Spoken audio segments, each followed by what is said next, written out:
What's going on, guys? I'm the Walrus Jedi, and in today's video, I'm talking Star Wars Visions Season 1. This show is not considered canon. And a disclaimer, I'm not a huge fan of anime, so that might reflect in my review of some of these episodes, so keep that in mind. There will be spoilers for all these episodes. You have been warned. If you like what you see, then please consider liking the video and subscribing for videos every Monday, Wednesday, and Friday, or occasionally Saturday if I am unable to, upload on Friday or whatever. And now, the first episode, The Duel. A village is terrorized by a band of brigands led by a Sith. A wanderer saves the village by defeating said Sith, and we see that he has several red crystals from other Sith he has bested. He gives the one that he just got from the Sith he killed to the leader of the village to ward off evil. What I liked about The Duel, I like the idea of a repentant Sith who is trying to make amends by hunting down other Sith and taking them off the board. I think that's an intriguing and very interesting idea that I think Star Wars could explore more. The style of this episode being the black and white with pops of color for the lightsaber blades and a few other little lights and things, it's really striking and really interesting. So I think that was a cool, unique choice that makes this episode stand out from the other episodes this season. What I did not like of The Duel, this episode was a little on the short side, so it felt a bit rushed. Other than that, that's really all I dislike. Basically, I just wish it was a little longer. That's it. I'd give this episode a 7.5 out of 10. A really good episode, a really good start. All right, next is Tatooine Rhapsody.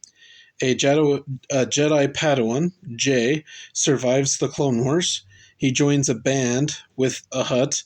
Later on in time, at a gig, Boba Fett comes to collect the Hutt for Jabba because he owes Jabba or whatever. I don't know. And they try to escape, but Fett, he's just too good, so he takes the Hutt to Jabba. Jay and the rest of the band, they make a deal with Jabba to play before the Hutt's execution to try and stop it. They succeed and they continue playing. What I liked of Tatooine Rhapsody, Boba Fett is easily the highlight of this episode. He is capable, and to top it all off, is voiced by Temuera Morrison, the actor that played Jango Fett in Attack of the Clones, if you don't know.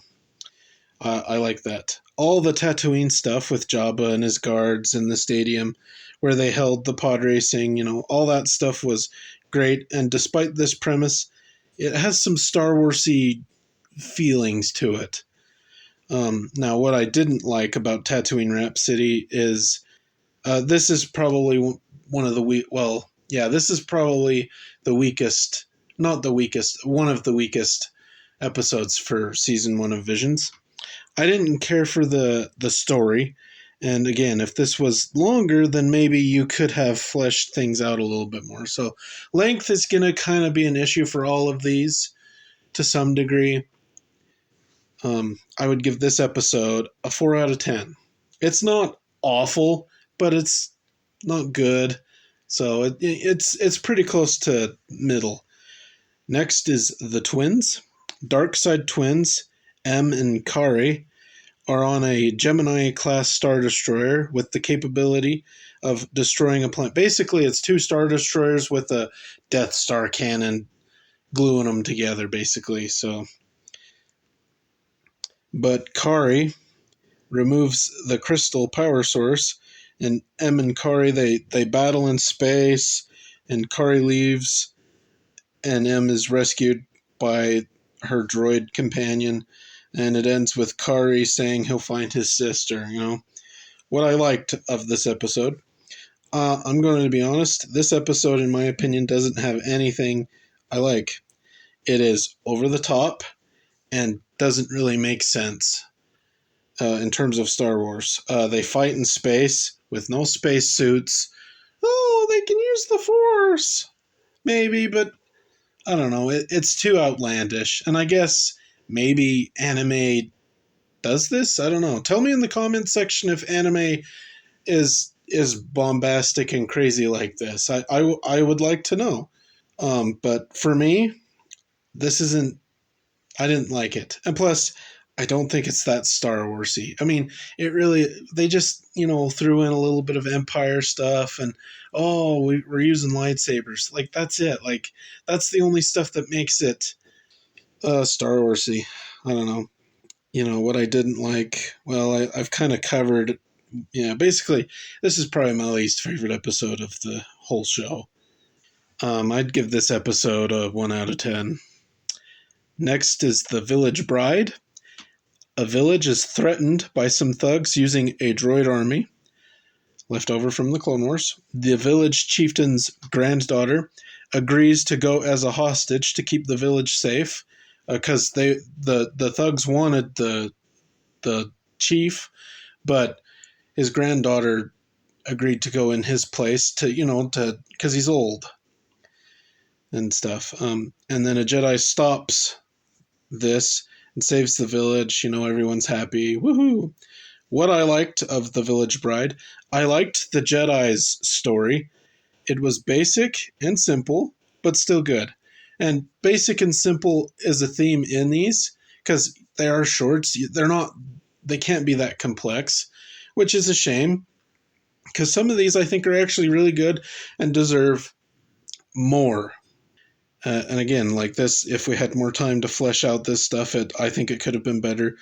And seeing battle droids, it was cool. But again, I feel like we've seen battle droids, pretty frequently now. It's not like, they're bringing them back. What I didn't like of The Village Bride, length. Obviously, I wish it was longer, to give everything more breathing room to develop and stuff. And plus, I do like this episode, but it's probably one of the ones that feels the least Star Warsy, but it's got enough that, I don't know, sometimes some of these episodes, they can feel not very Star Warsy. Overall, I still like it. And when it came out, a few years ago, I didn't like it as much, but the second rewatch, I liked it more. So I don't know what it was, but yeah, I'd give this episode a 6.5 out of 10. Next is The Ninth Jedi. Margrave Juro, the leader of a planet, wishes to restore the Jedi Order, so he invites 7 Jedi to do that, to grow the.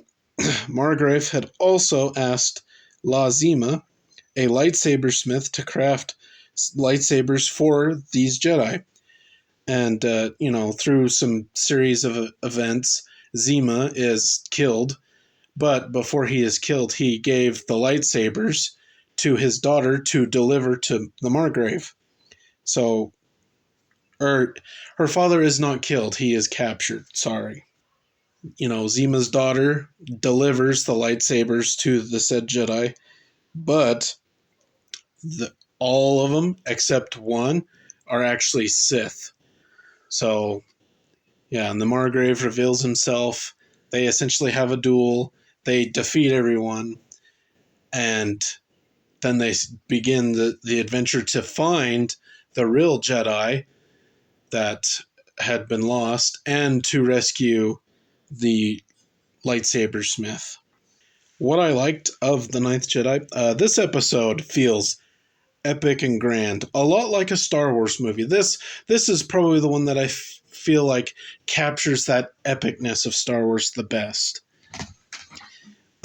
This story and characters deserve more. Like this is probably the only episode that I think deserves a continuation.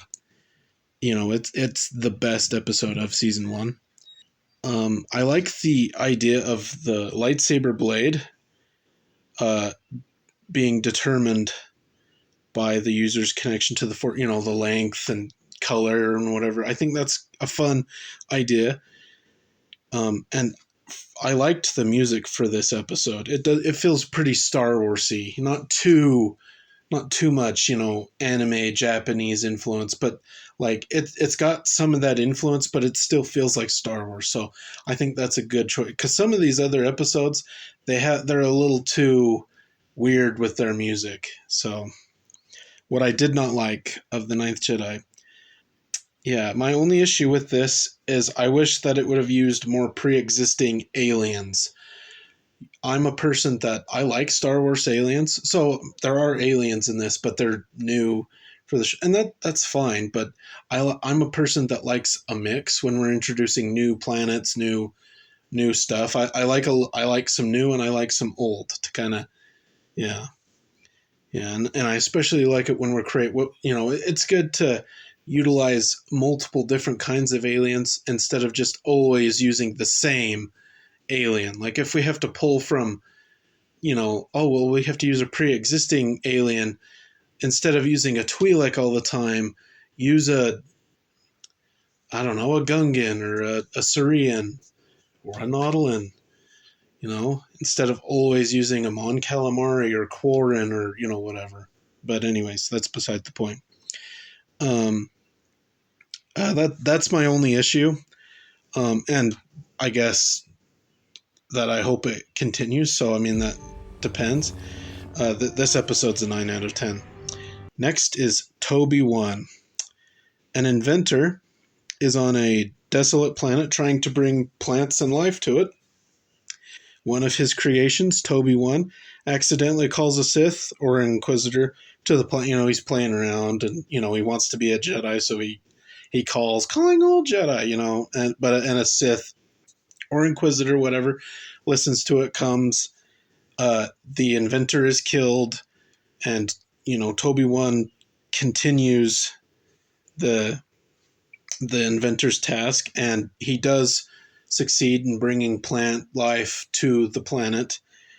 And then for some reason, the Inquisitor returns. They fight. Toby 1 wins. And then Toby 1 leaves the planet to go help other planets. What I liked of Toby 1? Nothing. I don't really care for this episode. So what I didn't like of this episode, I'm not a fan of the idea of a droid Jedi.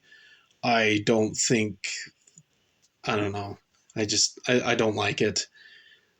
They can't feel the Force, so it's impossible for them to be a Jedi, but, whatever. Plus, this doesn't really seem like Star Wars. It didn't really feel like Star Wars at all. Plus, I'm not a big fan of this animation style.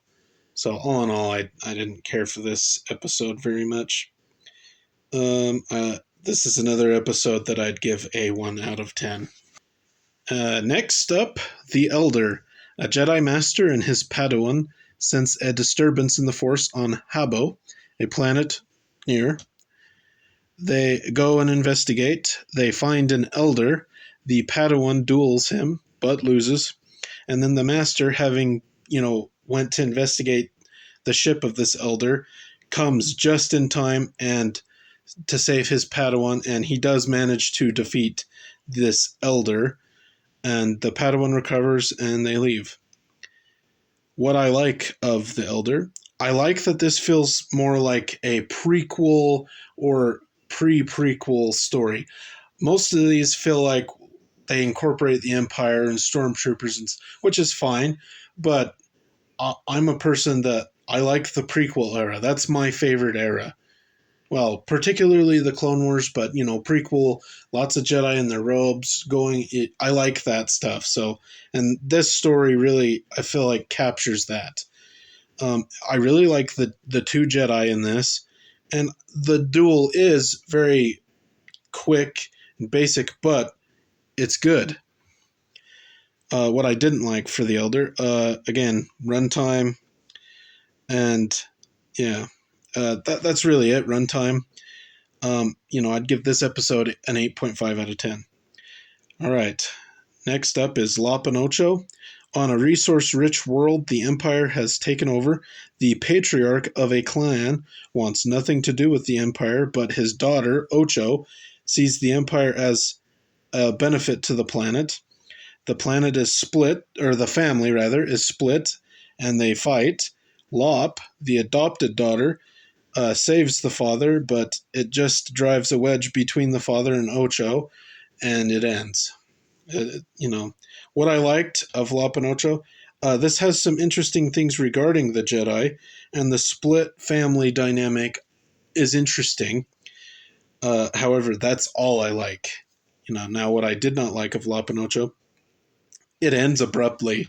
This one feels like the most like abrupt of an end. Like there's definitely more to this story, but they just end it. Now that doesn't necessarily mean I want to see it, because again, spoiler alert, this is not my favorite episode. It's okay.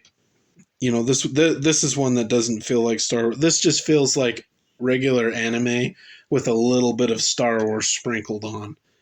I'd give this episode a 3 out of 10. And now the last episode, Akakiri. A Jedi aids a princess to get back her kingdom to, and remove her father's killer, which is his sister, who apparently was a Sith. They arrive and the Jedi joins the Sith to save the prince. I don't know. Look, I'll just be honest. I didn't like anything of this. This had crazy music. I thought the ending was dumb. Yeah, dumb. This is probably my least favorite episode. 1 out of 10. If you're only gonna watch one episode of season 1, definitely don't watch this. Watch the Ninth Jedi, or the Elder, or the Duel. Yeah. What did you think of Vision season 1? You can tell me in the comment section down below. And again, if you've watched any anime and you can kind of tell me, like, is anime bombastic and over the top a lot of the time? I would like to know. Don't forget to like and subscribe, and until next time, thanks for watching.